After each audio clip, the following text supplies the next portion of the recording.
Hello friends, मैं हूँ गौरव और आपने ये लाइन तो सुनी ही होगी, कर्मण्यवाधिकारस्ते मा फलेषु कदाचनम। ये भगवत गीता में से एक पंक्ति है जो कहती है कि हमें सिर्फ अच्छे कर्म करते जाना है और फल की आशा नहीं करनी है, वो अपने आप ही हमें मिलेगा कर्मा के सिद्धांत के जरिए। अब ये बात तो हिंदू धार्मिक किताब में कही गई है और सभी लोग इसे आंखें बंद करके मानते हैं। कर्मा ही शायद एक ऐसी चीज है जिसे सभी धर्मों ने माना है और अपनाया भी है, लेकिन आप सभी के दिमाग में ये ख्याल अक्सर आता होगा कि क्या इसे विज्ञान भी प्रूव कर सकता है एक वर्किंग मॉडल के जरिए, कि ऐसी सच में कोई शक्ति है जो आपके हर क्रिया का हिसाब रख रही है और आपको आगे अपनी जिंदगी में उसी क्रिया की प्रतिक्रिया भुगतनी पड़ेगी। वेल, अब इसका जवाब इतना आसान नहीं है, लेकिन मैं गारंटी देता हूँ कि अगर आपने आज इस वीडियो को अंत तक देख लिया तो मैं आपके साथ कुछ ऐसे साइंटिफिक फैक्ट्स शेयर करूंगा जिससे आप बिल्कुल इस कॉन्सेप्ट को पूरी तरह समझ जाएंगे और जान जाएंगे कि आपको अपनी जिंदगी किस दिशा ले जानी है। तो बिल्कुल बने रहिए अंत तक और चलिए शुरू किया जाए। इमेजिन कीजिए एक बच्चा है जिसे हम राहुल कहेंगे। उसका जन्म एक बहुत ही गरीब से घर में हुआ है। भूख से बेहाल राहुल खाने की तलाश करता है, जगह जगह काम और नौकरी ढूंढता है, पर उसे वो मिलती नहीं और अंत में उसके पास और कोई भी उपाय नहीं बचता, बस सामने की दुकान से चोरी करे उस दिन के डिनर का इंतजाम करने सिवाय। अब वो अपना पेट भरने के लिए चोरी करेगा, पर गौर कीजिए क्या होता है जब वो चोरी करता है। दुनिया में किसी इंसान का तो नुकसान होता है, जो इस केस में है वो दुकानदार। तो कर्मा की थियरी के अनुसार राहुल को ये नुकसान की भरपाई करनी होगी, क्योंकि क्रिया तो हो चुकी है। पर देखा जाए तो राहुल के पास दूसरी तरफ और कोई ऑप्शन नहीं था चोरी करने के सिवाय। तो इस केस में कौन भुगतेगा सजा, राहुल या फिर वो दुकानदार जिसे शायद पता भी ना हो कि चोरी हुई है? वेल, जवाब ये है कि वो यहाँ डिसाइड नहीं होगा।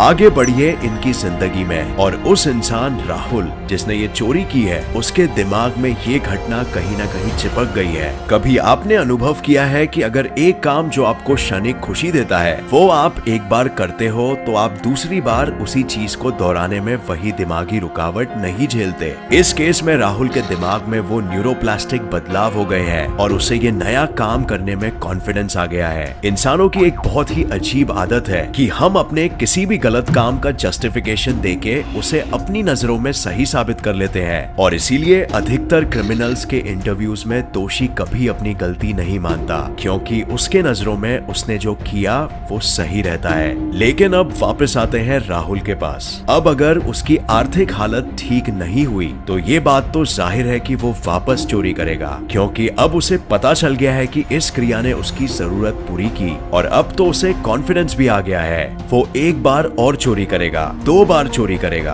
3 बार चोरी करेगा और शायद एक आध बार पकड़ा भी जाए, पर कुछ खास सजा ना मिलने के कारण वो उस पर गौर नहीं करेगा। और इसके बाद क्या होगा? चोरी उसकी पहचान यानी आइडेंटिटी का ही एक हिस्सा बन जाएगी। वो राहुल जो एक दिन चोरी के नाम से घिन भी करता होगा, आज अपने आप को चोर स्वीकार करने लगेगा अंदर अपने सबकॉन्शियस माइंड में, जिससे कुछ भी नहीं छुपता। अब इस सफर में राहुल नए दोस्त बनाएगा जो खुद भी चोर होंगे, दूसरे दोस्तों को चोरी सिखाएगा और बेसिकली अपने आप को एक ऐसे नेगेटिव माहौल से भर देगा कि उसे 1% का भी डाउट नहीं रहेगा अपने बारे में कि वो एक चोर नहीं है। उसकी जिंदगी ही उसके दिमाग को रीप्रोग्राम कर देगी, उसकी एक नई पहचान बनाकर। तो इसीलिए अब राहुल सिर्फ छोटी मोटी चोरियां नहीं करेगा, उसने पूरी तरह अपने आप को स्वीकार कर लिया है कि वो एक कॉन्फिडेंट और एक्सपीरियंस चोर है। अब वो बड़ी चोरियां करेगा, अब वो डकैती करेगा, ज्वेलरी शॉप्स लूटेगा, बैंक्स लूटेगा और फिर अंत में क्या होगा? वो एक ना एक दिन पकड़ा जाएगा और जिस दिन वो पकड़ा गया उस दिन उसे उसकी पहली चोरी और सभी चोरियों की सजा मिलेगी, एक भयानक रूप में। कर्मा और कुछ भी नहीं बल्कि लॉ ऑफ एग्रीगेट्स है। मैं हमेशा कहता हूं कि लाइफ में आपके चॉइसेस, डिसीजंस, हैबिट्स और इन्फ्लुएंसेस आपकी जिंदगी या तो बनाते हैं या फिर बिगाड़ते हैं और ये सभी चीजें सिर्फ और सिर्फ आपके कर्मा की ही रचना करते हैं।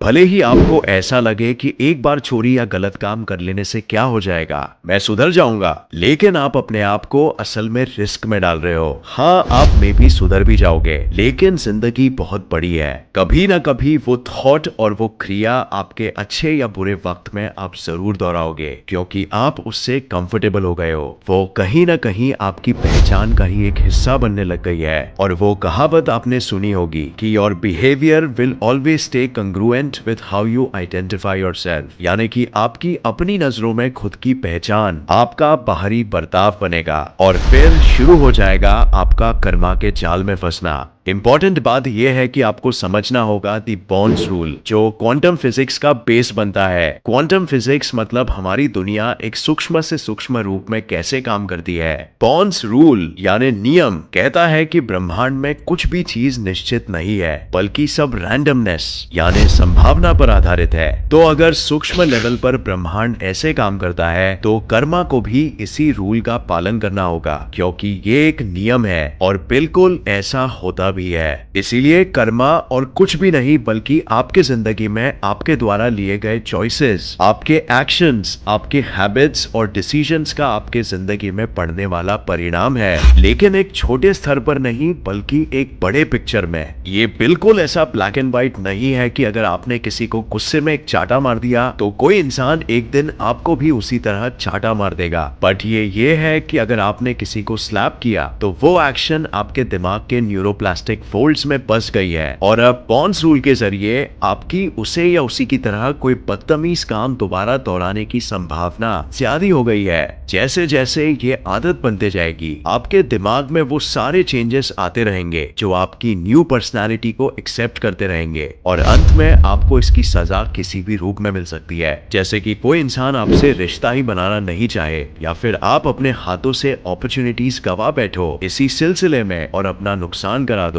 ये है सजा जो आपको आपका कर्म दे रहा है। आपको खुद इसकी भनक तक नहीं होगी, क्योंकि आपकी मेमोरी भी भूल चुकी होगी। इनफैक्ट आपको तो ऐसा भी लगे कि मैंने कर्म को ही चकमा दे दिया है। पर जिंदगी बहुत लंबी होती है दोस्त। अच्छे और बुरे कामों की क्रिया प्रतिक्रिया होती है, और वो सभी इंफॉर्मेशन आपके दिमाग में स्टोर्ड है। आपका दिमाग ही आपकी जिंदगी बनाता है। बस कर्मा को समय चाहिए होता है मैनिफेस्ट होने के लिए। लेकिन क्योंकि कर्मा बॉन्ड्स रूल पर आधारित है, और बॉन्ड्स रूल हमें एग्जैक्टली बताता है कि हम किसी पार्टिकल या घटना की संभावना को कैसे प्रिडिक्ट कर सके, तो आप अपनी लाइफ के सही चॉइसेस के जरिए अपनी पॉजिटिव संभावनाएं दोबारा सही कर सकते हो। और ऐसे में वो किए गए बुरे कर्मों की सजा अपने आप को सुधारने में मेहनत करके गुजारनी होगी, अपने दिमाग को रीप्रोग्राम करने में, और फिर वो कर्म की सजाएं मे भी आपको उतनी ज्यादा ना मिले, लेकिन इसकी कोई गारंटी नहीं है। किसी भी चीज की कोई गारंटी नहीं है, क्योंकि ब्रह्मांड काम ही ऐसे करता है सूक्ष्म रूप में।